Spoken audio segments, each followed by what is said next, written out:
Alright, welcome back to another video. Today I am logged into my Niri session because I'm going to be showing off the NiriMod app. I did a video on the Hyperland mod app, which are, made by two different people here, but they basically accomplish the same thing, which allows you to update your config for Niri and the other one for Hyperland through a GUI application without having to update through a text editor or something like that. So it's definitely a helpful tool. Before we jump into that, if you've been enjoying my content, please consider liking or subscribing to the channel.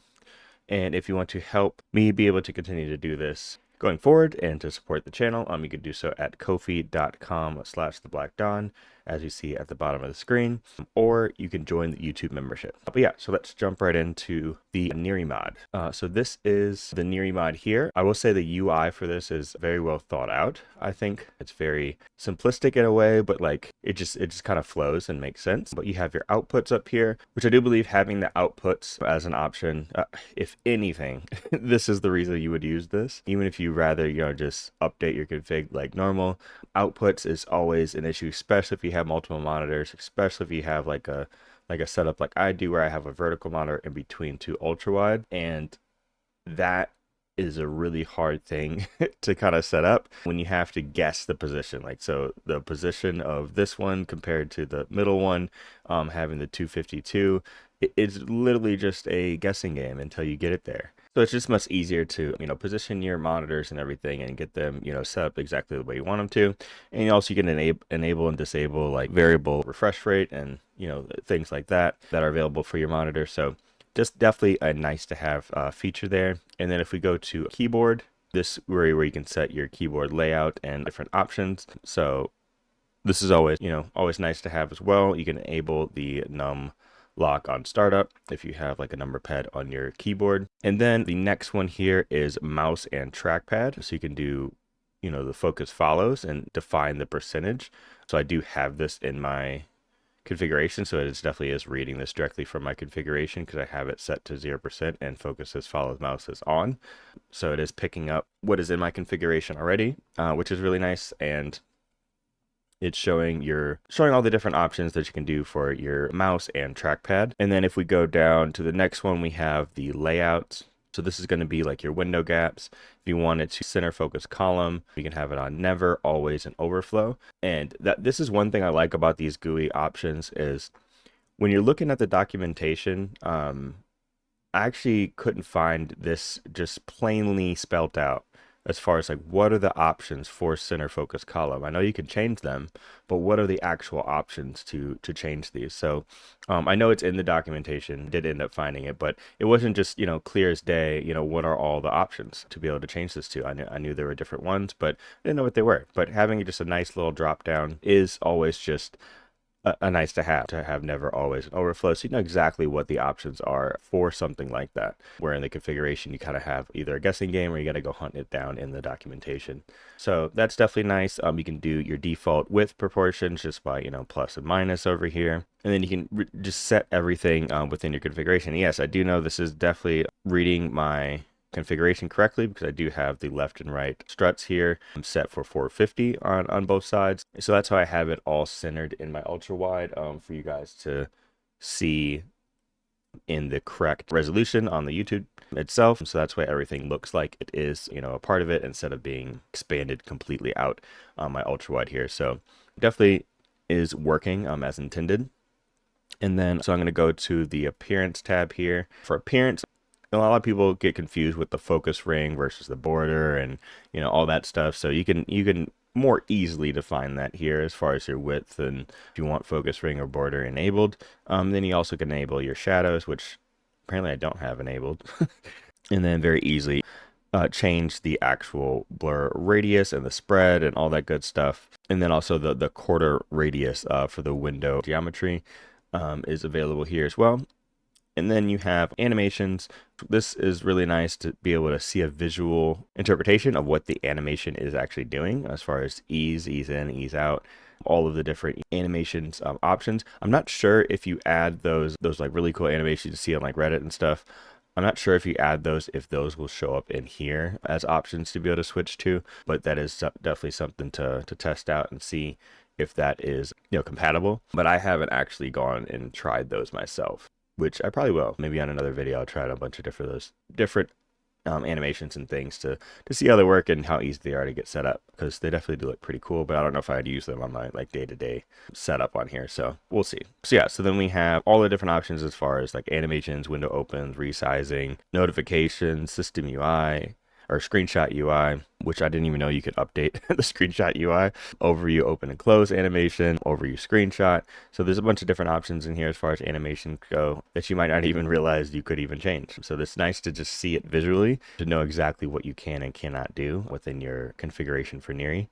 And then we have keybinds, which this one is really cool. The only thing I did notice is it did not pull in my binds. I do have my binds sourced out in Niri, so it's in a separate KDL file. So it's not showing my binds in the list there. But if you go to key map here, if you have your binds all in the default configuration, you'll be able to see all of them here, and then it'll show which ones are connected based on the key that is being used for those binds. So that's actually a really nice feature to be able to see that visually and to be able to see a list of all your binds there. So, but if you don't have your binds in the actual config.kdl, I don't think they're sourcing those out into this binds configuration, unless it has to be something very specific as far as when you source it out. But mine is literally just binds.kdl, so I don't know. And then you have window rules, and this is pulling in some of my window rules here for like the Steam app and things like that. My floating kitty window rule as well. So it is pulling those in for my configuration, which these are sourced out into a separate source file. So it is picking up those rules outside of it, but it is not picking up my bind. So that is something to consider if you do have things sourced out, if you want to use a tool like this. But if you're just beginning, I do think it's probably best you just keep everything in the one file and then just update it through here. So everything is being updated through your GUI, and you don't have to worry about going back and forth and making sure things are not being overwritten. And then you have startup programs. This is pretty straightforward as far as the different startup programs. I have two entries, Noctalia and the poll kit. Working with here using the Monte poll kit there. But actually on my Mango session, I'm actually using the Noctalia poll kit that comes with it in a plugin. So you can use either one, whatever works for you. And then workspaces, this is nice because it's actually defining it in the way that I have it defined. So I have 9 workspaces, predefined here, and they all are in the letter, format, which is what it's showing here on the workspaces here as well. So you can, do the drop down and change, which output has those workspaces on them, or edit the name, the workspace name and stuff like that. So that's a really nice touch that is actually pulling in my workspaces from my actual system. And then you have environment. These are just all my environment variables that I have, set on my system here. So you can go through and edit these and change them as you see fit. And then gestures and miscellaneous. You have the hot corners enabled. So when I go up into the top corner, it automatically goes into the overview. I believe there's someone in one of my comments that was asking if any of these window managers had hot corners, which I believe Mango does, and obviously here Niri does, but I'm not 100% sure about Hyperland. I think they do with a plugin, but I'm not sure if it's by default. Yeah, and you also can set your screenshot path, and if you want the workspace shadow to show an overview, that is an option there as well. And then what's really nice is you actually have the raw config here. So it shows where the config is, and then it also shows the actual configuration. And then, it shows the full configuration for you, so you can see all of the changes and everything that are being applied, before you save it. And then obviously you can save. And stuff from here. And also you can validate the config from here too. So config is valid, and then you can know that before you actually, save all your changes and everything. So I do think this is a pretty nice and well thought out app here. So definitely give it a try. And this one actually had like a, icon and everything, and it showed up in my app drawer, as soon as I installed it, as far as Niri compositor settings. So it was easier to find instead of having to, launch it from a keybind like I had to do with the hypermod option there. So it definitely does do its job, and if you are kind of new to the window manager scene, this is definitely not a must-have, but it's definitely something that can help you understand and learn all of the different options and outputs. And the way I would go about it is make your changes in here, and then look at the raw config and see what actually changed and updated, so you can get a better understanding of what's happening, within application. So then you can actually learn to make those changes yourself. Because at the end of the day, I think editing the actual configuration is probably the best way to do it going forward. But this is a nice way to get into it, and a quick way to do like your outputs and stuff like that, because even for me, I would rather do it through this output option and not through the raw config. That is any day, I would rather do it that way instead of doing it through there, because it's just setting up monitors is always a pain when it comes to window managers. So yes, I mean, that is it for today. But if you're enjoying my content, please consider subscribing to the channel. If you want to support the channel, you can do so at kofi.com/theblackdawn, or you can join the YouTube membership. Within the YouTube membership, I do member-only polls each day to decide what video I'm going to do next for the next day. So this video was chosen by my members. And so if you want to join that, you can do so through the membership join button below.